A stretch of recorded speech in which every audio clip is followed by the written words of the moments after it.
چند ایک مسلمان سوار اس حصار پر حملہ آور ہوئے۔ محافظوں نے بڑا ہی سخت مقابلہ کیا۔ رومیوں کی تعداد زیادہ تھی، اس کے علاوہ انہیں اپنے سالار منیاس کے ساتھ دلی محبت تھی، اس لیے وہ جم کر لڑے اور بڑی اچھی ترتیب میں تابڑ توڑ حملے کرتے رہے، لیکن ان کا ہر حملہ یوں بیکار جاتا جیسے ہوا میں ایک گھونسا مارا ہو۔ اس کی وجہ یہ تھی کہ ان کا مقابلہ ایسے سواروں کے ساتھ تھا جو جم کر نہیں لڑتے تھے، ان کا انداز کچھ اور تھا۔ حملے رومی کر رہے تھے اور نقصان بھی انہی کا ہو رہا تھا۔ خالد رضی اللہ عنہ خود بھی سپاہیوں کی طرح لڑ رہے تھے، انہیں اپنے سواروں کو چالیں بتانے کی ضرورت پیش ہی نہیں آتی تھی۔ ایسی ضرورت منیاس کو تھی۔ وہ دیکھ رہا تھا کہ اس کی فوج کی ترتیب بکھر رہی ہے۔ اس نے کسی ایسے مقام پر پہنچنے کی کوشش کی جہاں سے وہ اپنی فوج کو دیکھ کر کوئی چال چل سکتا، مگر مسلمان سواروں نے اس کے محافظوں کا حصار توڑ کر اسے قتل کر دیا۔ میدان جنگ میں یوں ہوتا تھا کہ سالار مارا جاتا اور پرچم گر پڑتا تو فوج میں بددلی پھیل جاتی اور پسپائی شروع ہو جاتی، اس لیے سپہ سالار کی موت پر پردہ ڈال دیا جاتا تھا۔ لیکن منیاس مارا گیا تو محافظوں نے اعلان کر دیا کہ سالار منیاس مارا گیا ہے۔ مسلمان خوش ہوئے کہ رومیوں میں بھگدڑ مچ جائے گی، لیکن رومی غضبناک ہو گئے۔ انہوں نے انتقام انتقام، منیاس کے خون کا انتقام لو کے نعرے لگانے شروع کر دیے اور ان کے حملوں میں شدت پیدا ہو گئی۔ وہ قہر بن گئے۔ ایک بار تو انہوں نے مسلمان سواروں کے پاؤں اکھاڑ دیے، لیکن یہ غضبناک انداز ان کے اپنے لیے نقصان دہ ثابت ہوا۔ انہیں صحیح طور طریقے سے لڑانے والا مارا گیا تھا۔ اب وہ غصے میں آئے ہوئے ہجوم کی صورت اختیار کر گئے تھے۔ خالد رضی اللہ عنہ نے رومیوں کو اس کیفیت میں دیکھا تو اپنے سواروں کو نئی ہدایات دیں۔ اس کے بعد رومیوں کا جیسے قتل عام شروع ہو گیا ہو، اس کے باوجود وہ پسپا نہیں ہو رہے تھے۔ اس کا نتیجہ یہ ہوا کہ کوئی ایک بھی رومی میدان سے نہ بھاگا اور کوئی ایک بھی رومی زندہ نہ رہا۔ زیادہ تر مورخ متفقہ طور پر لکھتے ہیں کہ منیاس کی فوج کا ایک بھی سپاہی زندہ نہیں رہا تھا اور بھاگا بھی کوئی نہیں۔ مسلمانوں کا جانی نقصان بہت ہی کم تھا۔ معرکہ ختم ہوا تو حاضر کے لوگ جو سب کے سب عیسائی تھے باہر نکل آئے اور خالد رضی اللہ عنہ سے ملے۔ آپ کے خلاف جو لڑے ہیں وہ اپنے انجام کو پہنچ گئے ہیں۔ ایک عیسائی بزرگ نے شہریوں کی نمائندگی کرتے ہوئے کہا، ہم بھی عیسائی ہیں، لیکن ہم آپ سے لڑنے کا ارادہ نہ پہلے رکھتے تھے نہ اب ایسا کوئی ارادہ ہے۔ ہم آپ کی اطاعت قبول کرتے ہیں۔ جس نے ہم سے لڑے بغیر اطاعت قبول کر لی وہ ہماری پناہ میں آ گیا۔ خالد رضی اللہ عنہ نے کہا، نہ تم پر جزیہ واجب ہے نہ ہم تمہیں اسلام قبول کرنے کو کہتے ہیں، تمہاری عبادت گاہیں محفوظ رہیں گی۔ ابھی ابو عبیدہ رضی اللہ عنہ کے دستے نہیں پہنچے تھے، انہیں محاصرے کے لیے جانا تھا، اس لیے انہیں کوئی جلدی نہیں تھی۔ انہوں نے ایک پڑاؤ بھی کیا تھا۔ خالد رضی اللہ عنہ نے وہاں انتظار نہ کیا کیونکہ انہیں قنسرین کو محاصرے میں لینا تھا۔ یہ جگہ وہاں سے زیادہ دور نہیں تھی۔ قنسرین کے اندر رومیوں کی کچھ فوج موجود تھی۔ خالد رضی اللہ عنہ نے محاصرہ کیا تو رومیوں نے شہر کی دیوار پر آ کر تیر اندازی شروع کر دی۔ خالد رضی اللہ عنہ کو اندازہ تھا کہ اندر فوج اتنی زیادہ نہیں ہوگی، اگر ہوتی بھی تو خالد رضی اللہ عنہ ہمت نہ ہارتے۔ انہوں نے اپنے ایک ایلچی کو یہ پیغام دے کر قلعے کے دروازے پر بھیجا، اے رومیوں، تم اگر آسمان پر چھائے ہوئے بادلوں میں ہوتے تو بھی ہمارا اللہ ہمیں تم تک یا تمہیں ہم تک پہنچا دیتا۔ ہم تمہیں موقع دیتے ہیں کہ بہت برے انجام تک پہنچنے سے پہلے قلعے کے دروازے کھول دو۔ اگر دروازے ہم نے کھولے تو پھر صلح کی شرطیں تمہاری کمر توڑ دیں گی۔ تمہارا سالار حاضر کے باہر مارا پڑا ہے اور جو فوج وہ اپنے ساتھ لے گیا تھا اس کا کوئی ایک بھی سپاہی زندہ نہیں۔ ہم نے تمہیں بہت برے انجام سے آگاہ کر دیا ہے۔ اس پیغام کا خاطر خواہ اثر ہوا۔ قلعے کے دروازے کھل گئے۔ مسلمان فاتح کی حیثیت سے شہر میں داخل ہوئے۔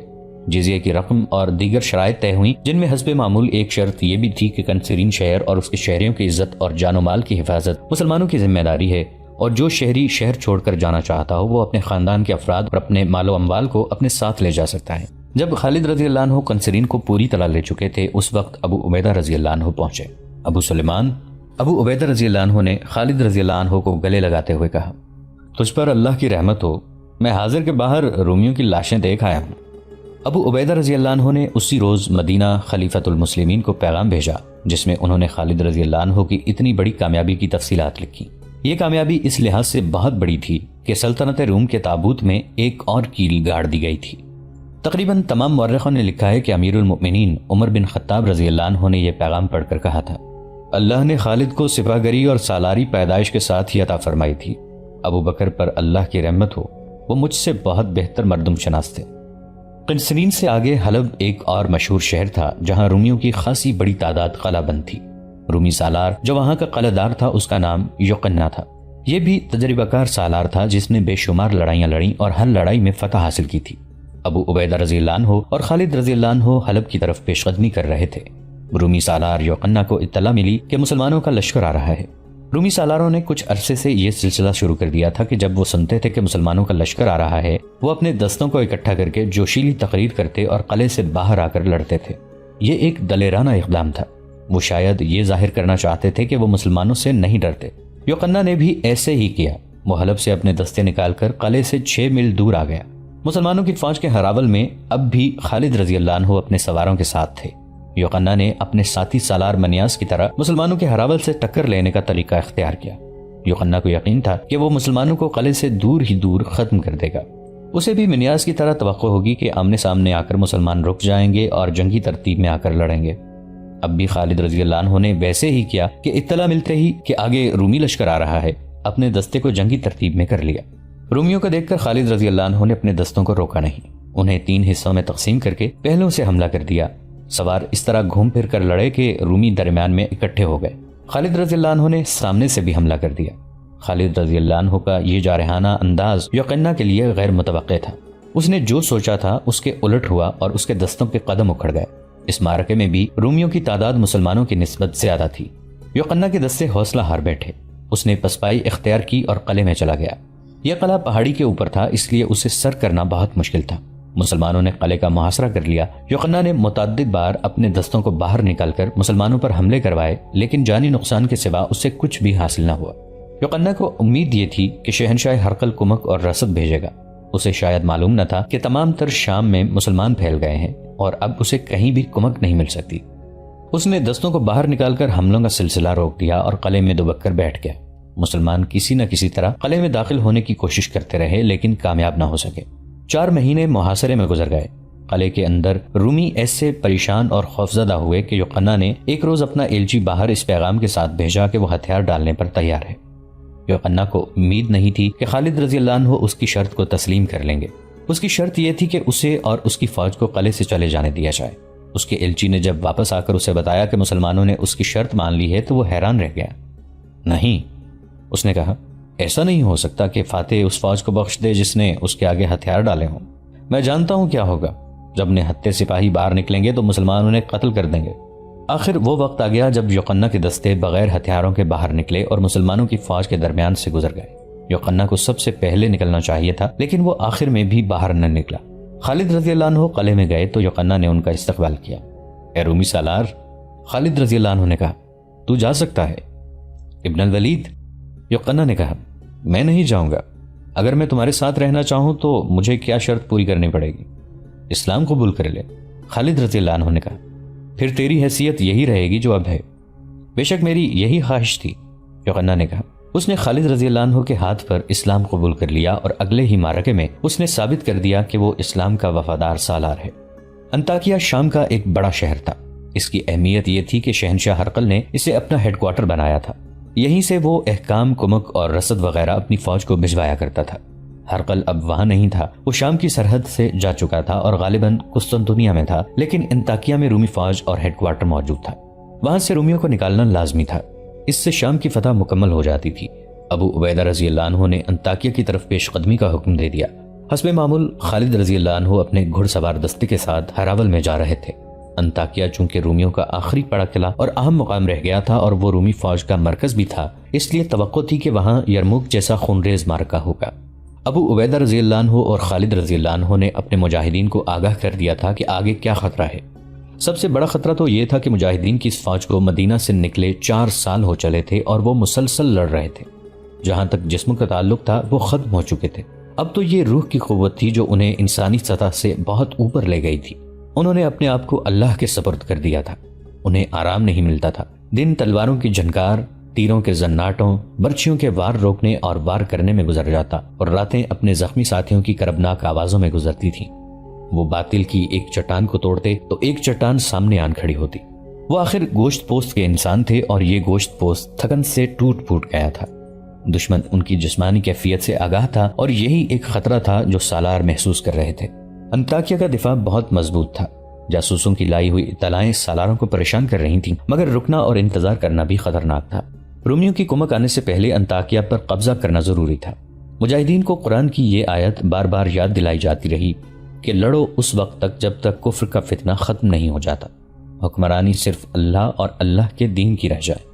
انطاکیہ کے رستے میں 2-3 چھوٹے چھوٹے قلعے تھے۔ انہیں سر کرتے ہوئے مجاہدین انطاکیہ سے 13-14 میل کے فاصلے پر پہنچے تو ایک جاسوس آیا۔ ابو سلیمان، جاسوس نے خالد رضی اللہ عنہ سے کہا، تھوڑا ہی آگے ایک دریا ہے جس پر ایک مضبوط پل ہے، اس پل سے اس طرف رومیوں کا ایک لشکر تیار کھڑا ہے، راستہ بدل لیا جائے یا جنگ کی تیاری کر لی جائے تو اس پر اللہ کی رحمت ہو۔ خالد رضی اللہ عنہ نے کہا، اللہ کو منظور ہوا تو یہ لشکر بھی ہمارا راستہ نہیں روک سکے گا۔ تعداد کتنی ہوگی؟ ہمارے پورے لشکر سے دگنی تو ضرور ہوگی، اس نے بتایا۔ پیچھے جاؤ، خالد رضی اللہ عنہ نے کہا، سبا سالار سے بات کرو کہ بہت جلدی لشکر کو آگے لے آئیں۔ ابو عبیدہ رضی اللہ عنہ جب خالد رضی اللہ عنہ سے آ ملے تو پورے لشکر نے جنگی ترتیب میں پیش قدمی کی۔ رومیوں کا لشکر زیادہ دور نہیں تھا۔ یہ مقام جہاں رومی لشکر مسلمانوں کا راستہ روکے کھڑا تھا انطاکیہ سے 12 میل دور تھا۔ رومی سالار نے یہ دانش مندی کی تھی کہ دریا کو اپنی پشت پر رکھا تھا۔ اسی مقام پر بڑا مضبوط پل تھا، یہ رومیوں کے عقب میں تھا۔ خالد رضی اللہ عنہ نے حسب معمول توقف نہ کیا، آمنے سامنے آتے ہی اپنے رسالے کو خاص انداز سے حملہ کرنے کا حکم دے دیا۔ اس سے ان کا مقصد یہ تھا کہ رومیوں کی ترتیب بکھر جائے یا وہ سکڑ جائیں۔ اس خصوصی رسالے کے سوار ضرب لگاؤ اور ادھر ادھر ہو جاؤ کے اصول پر حملے کرتے تھے۔ جب دشمن کی جمعیت بکھرنے لگی تو ابو عبیدہ رضی اللہ عنہ نے دشمن کے ایک پہلو پر حملہ کرا دیا۔ پیچھے دریا تھا۔ خالد رضی اللہ عنہ کی کوشش یہ تھی کہ دشمن کو اتنا پیچھے دھکیل دیا جائے کہ دریا اس کے لیے مصیبت بن جائے یا اسے اتنا آگے لایا جائے کہ اس کے عقب میں جانے کے لیے گھڑ سواروں کو جگہ مل جائے۔ ابو عبیدہ رضی اللہ عنہ اور خالد رضی اللہ عنہ کے حملے اسی نوعیت کے تھے جن سے یہ مقصد حاصل کیا جا سکتا تھا، لیکن رومی لشکر کا سالار بھی تجربہ کار اور جنگی قیادت اور چالوں کا ماہر تھا۔ اس نے اپنے دستوں کو ترتیب میں منظم رکھا اور مسلمانوں پر حملے کیے بھی اور مسلمانوں کے حملے روکے بھی۔ اس طرح جنگ زیادہ سے زیادہ خونریز ہوتی چلی گئی۔ خالد رضی اللہ عنہ نے رومی سالار کو دیکھ لیا اور اپنے چند ایک سواروں سے کہا کہ وہ رومیوں کے قلب میں گھسنے کی کوشش کریں۔ کئی ایک سوار اس کوشش میں جان پر کھیل گئے۔ آخر کچھ سوار رومی سالار تک جا پہنچے اور اس کے محافظوں کا حصار توڑ کر اسے ہلاک کرنے میں کامیاب ہو گئے۔ رومیوں کا پرچم گرتے ہی ان میں افراتفری مچ گئی اور وہ پسپا ہونے لگے۔ کچھ دریا میں کود گئے، باقی پل کے ذریعے دریا کے پار گئے۔ جتنی دیر میں مسلمان ان تک پہنچتے وہ انطاکیہ کے قلعے کے اندر جا چکے تھے۔ ابو عبیدہ رضی اللہ عنہ اور خالد رضی اللہ عنہ نے جا کر قلعے کا محاصرہ کر لیا۔ رومیوں کا لڑنے کا جذبہ میدان میں ہی ختم ہو گیا تھا۔ قلعے میں انہوں نے پناہ لی تھی۔ خالد رضی اللہ عنہ نے کئی بار اعلان کروایا تھا کہ قلعے کے دروازے کھول دیے جائیں ورنہ کسی کی جاں بخشی نہیں ہوگی اور کوئی شرط قبول نہیں کی جائے گی۔ رومیوں کا لشکر جو اب پہلے جیسا طاقتور نہیں رہ گیا تھا، بغیر سالار کے تھا۔ اندر سے ایک ایلچی باہر آیا جس نے ہتھیار ڈال دیے اور یہ شرط پیش کی کہ لشکر کو آزادی سے چلے جانے دیا جائے۔ مسلمان سالاروں نے یہ شرط مان لی۔ روم کی تمام تر فوج جو قلعے کے اندر تھی قلعے سے نکل گئی اور مسلمان انطاکیہ میں داخل ہو گئے۔ یہ 30 اکتوبر 637 عیسوی بمطابق 5 شوال 16 ہجری کا دن تھا۔ رومیوں کا آخری اور سب سے بڑا شہر بھی مسلمانوں کے ہاتھ آ گیا۔ اس کے بعد چھوٹی چھوٹی 2-4 جگہیں رہ گئی تھیں جہاں رومی موجود تھے، لیکن وہ لڑنے کے لیے موجود نہیں تھے بلکہ انہیں بھاگ نکلنے کا کوئی راستہ نہیں مل رہا تھا۔ 637 عیسوی کے آخری مہینے تک شام پر مسلمانوں کا قبضہ مکمل ہو گیا اور وہاں رومیوں کا عمل دخل بالکل ہی ختم ہو گیا۔ قسطنطنیہ میں ہرقل عیسائیوں کے ایک وفد کے سامنے اپنے محل میں بیٹھا تھا۔ یہ وہی شہنشاہ ہرقل تھا جس کی آنکھوں کی ہلکی سی جنبش سے کئی انسانوں کو جلاد کے حوالے کر دیا جاتا تھا۔ یہی ہرقل تھا جس نے ابتدا میں مسلمانوں کو ہمیشہ کے لیے ختم کر دینے کا حکم دیا تھا۔ یہی ہرقل تھا جس نے حیرت کا اظہار کیا تھا کہ عرب کے ان بدوؤں کو یہ جرت کیوں کر ہوئی کہ انہوں نے سلطنت روم کے سرحد کے اندر قدم رکھا ہے۔ اب تھوڑے ہی عرصے بعد وہی ہرقل اپنی آدھی سلطنت مسلمانوں کے حوالے کر کے شکست خوردگی کے عالم میں اپنے دارالحکومت قسطنطنیہ میں بیٹھا تھا، جیسے کبھی نہ ہارنے والا جواری بازی ہار گیا ہو اور اس کے پاس پھوٹی کوڑی بھی نہ رہی ہو۔ تم لوگ مجھے کس طرح یقین دلا سکتے ہو کہ مسلمانوں کو ان علاقوں سے باہر نکال دو گے جو انہوں نے فتح کر لیے ہیں؟ ہرقل ان عیسائیوں سے کہہ رہا تھا، اگر تم میں اتنی جان ہوتی تو آج میں تمہارے درمیان اس طرح نہ بیٹھا ہوتا۔ شہنشاہ روم، عیسائیوں کے وفد کے لیڈر نے کہا، اب یہ سوچنا بیکار ہے کہ شکست کا ذمہ دار کون ہے۔ ہم یہ مسئلہ لے کر آئے ہیں وہ ایک بار پھر سن لیں۔ آپ جس خطے کو مسلمانوں کے حوالے کر کے آئے ہیں وہ نہ آپ کا تھا نہ مسلمانوں کا ہے، وہ ہمارا خطہ ہے۔ شکست آپ کی فوج کو ہوئی لیکن ایک غیر قوم کے غلام ہم بن گئے ہیں۔ مسلمانوں نے جزیہ ہم سے لیا ہے، یہ ہماری بے عزتی ہے۔ ہماری مجبوری یہ ہے کہ ہم مسلمانوں کے خلاف لڑ نہیں سکتے۔ ہم لڑیں گے، ہم اپنی جانیں قربان کرنے کو تیار ہیں، لیکن ہمیں آپ کی مدد کی ضرورت ہے۔ اگر آپ کمک بھیجنے کا وعدہ کریں تو ہم مسلمانوں کے خلاف جنگ کا اعلان کر دیتے ہیں۔ ہرقل ان عیسائیوں کی جو شام کے شمالی علاقے کے رہنے والے تھے یہ باتیں اس طرح سن رہا تھا جیسے یہ لوگ اس سے بھیک مانگنے آئے ہیں اور اسے ان لوگوں کے اس مسئلے کے ساتھ کوئی دلچسپی نہ ہو۔ حقیقت یہ تھی کہ ہرقل چاہتا ہی یہی تھا کہ شام کے عیسائیوں کو مسلمانوں کے خلاف ایسی جنگ کے لیے تیار کرے جو بہت ہی طویل ہو، تاکہ مسلمان شام کے علاقے میں ہی الجھے رہیں اور روم کی سلطنت میں مزید آگے نہ بڑھیں۔ یہ جنگ شب خون قسم کی ہو سکتی تھی۔ بیشتر مورخوں نے لکھا ہے کہ ہرقل نے درپردہ شام کے قابل اعتماد پادریوں کو اکسایا تھا کہ وہ عیسائیوں کو مسلمانوں کے خلاف استعمال کریں۔ تاریخوں میں یہ بھی لکھا ہے کہ عیسائی تیار ہو گئے تھے۔ عیسائیوں کا یہ وفد جو اس کے پاس بیٹھا تھا اس سے بے خبر تھا کہ جو تجویز پیش کرنے آئے ہیں اس پر ہرقل پہلے ہی کام کر رہا ہے۔ اس وفد پر وہ یہ ظاہر کرنا چاہتا تھا کہ انہیں مدد دے گا، اور یہ مدد کر کے وہ ان پہ بڑا احسان کر رہا ہے۔ آخر میں ہرقل نے انہیں کہا کہ وہ واپس جا کر اپنے پادریوں سے ملیں اور پادری انہیں بتائیں گے کہ اس تجویز پر کس طرح عمل درآمد ہوگا۔ اس نے انہیں یہ بھی بتایا کہ عیسائی جب مسلمانوں پر جگہ جگہ حملے شروع کریں گے تو ہرقل انہیں کمک کی صورت میں اپنی فوج دے دے گا۔ مسلمانوں نے اپنے جاسوس تمام علاقے میں پھیلا رکھے تھے، جن میں ایسے جاسوس بھی تھے جو عیسائی بن کر عیسائیوں کے ساتھ رہتے اور پادریوں کے مرید بنے ہوئے تھے۔ ان میں سے بعض شام سے نکل کر جنوبی ترکی تک چلے گئے تھے۔ یہ علاقہ سلطنت روم کا حصہ تھا۔ ایک روز ایک جاسوس نے شمالی شام کے جاسوسوں سے رپورٹیں لے کر ابو عبیدہ رضی اللہ عنہ کو آ کر بتایا تھا کہ عیسائی وسیع پیمانے پر جنگی تیاریاں کر رہے ہیں اور ہرقل نے انہیں کمک دینے کا وعدہ کیا ہے۔ اس کے بعد 2 جاسوس اور آئے جنہوں نے اس قسم کی رپورٹیں دی۔ ان سے بڑی خوفناک صورت سامنے آئی۔ عیسائیوں کا اجتماع بہت زیادہ تھا۔ ابو عبیدہ رضی اللہ عنہ اور خالد رضی اللہ عنہ کو احساس تھا کہ عیسائیوں کے خلاف ٹکر بہت خطرناک ہوگی۔ اس کی وجہ یہ تھی کہ رومی جن علاقوں سے بھاگے تھے وہ ان کے نہیں تھے، وہ تو بھاگ کر اپنی باقی سلطنت میں جا پناہ گزین ہوئے تھے۔ یہ خطے دراصل عیسائیوں کے تھے۔ مسلمانوں کی اطاعت قبول کر کے انہیں کوئی معاشی، معاشرتی یا مذہبی پابندی نہیں تھی، لیکن وہ مسلمانوں کی غلامی قبول کرنے پر آمادہ نہیں تھے۔ لڑائی کی صورت میں اگر انہیں شکست ہوتی تو ان کے لیے کوئی پناہ گاہ نہیں تھی، اس لیے انہوں نے جنگ کی تیاریاں ایسے پیمانے پر کی تھیں جو ان کی فتح کا باعث بن سکتی تھیں۔ جاسوسوں سے پوری رپورٹ لی گئی کہ لڑنے والے عیسائیوں کی تعداد کتنی ہوگی، ان کے ہتھیار کیسے ہوں گے اور ان کی قیادت کیسی ہوگی۔ خیال کیا جاتا تھا کہ قیادت رومی سالار کریں گے، کیونکہ عیسائیوں کے پاس قیادت کے لیے کوئی سالار نہیں تھا۔ اگر کوئی تھا بھی تو وہ مسلمان سالاروں کی ٹکر کا نہیں ہو سکتا تھا۔ پھر بھی صورتحال جو پیدا ہو گئی تھی وہ مسلمانوں کے لیے بہت بڑے خطرے کا باعث بن سکتی تھی۔ ابو عبیدہ رضی اللہ عنہ نے خالد رضی اللہ عنہ سے مشورہ لینے کے لیے کہا، شام میں ہماری حکومت نوزائیدہ ہے، ہمارے ابھی قدم جمے نہیں۔ اگر ہم نے کوئی خطرہ مول لیا اور حالات ہمارے خلاف ہو گئے تو ہم پسپا ہو کر مدینہ تک زندہ بھی نہیں پہنچ سکیں گے۔ امین الامت خالد رضی اللہ عنہ نے کہا، سوال ہمارے زندہ رہنے یا نہ رہنے کا نہیں ہے، یہ سوچ کے اسلام کا زوال شروع ہو جائے گا، تمام فوج شام میں ہے، کیا یہ بہتر نہیں ہوگا کہ ہم امیر المؤمنین کو اطلاع دے دیں؟ ابو عبیدہ رضی اللہ عنہ نے پوچھا، اور مدینہ سے کمک بھی مانگ لیں، ہماری تعداد رہ ہی کیا گئی ہے؟ امین الامت خالد رضی اللہ عنہ نے کہا، مدینہ تک پیغام جاتے اور وہاں سے کمک آتے بہت وقت لگے گا، کیا یہ بہتر نہیں ہوگا کہ ہم ہر جگہ سے فوج ایک مقام پر اکٹھی کر لیں؟ ان جگہوں پر ہم ضرورت کے مطابق فوج رہنے دیں۔ خدا کی قسم میں عیسائیوں کو کھلے میدان میں لا کر لڑانا چاہتا ہوں۔ یہ باتیں حمص میں ہو رہی تھیں، وہاں دوسرے سالار بھی تھے۔ ان سب کی رائے یہ تھی کہ حمص کے اندر رہیں اور عیسائیوں کو آنے دیں کہ وہ محاصرہ کر لیں۔ ابو عبیدہ رضی اللہ عنہ کو اکثریت کی رائے کے مطابق فیصلہ کرنا پڑا۔ انہوں نے اپنے ان دستوں کو بھی حمص میں بلا لیا جو ارد گرد کے علاقے میں تھے۔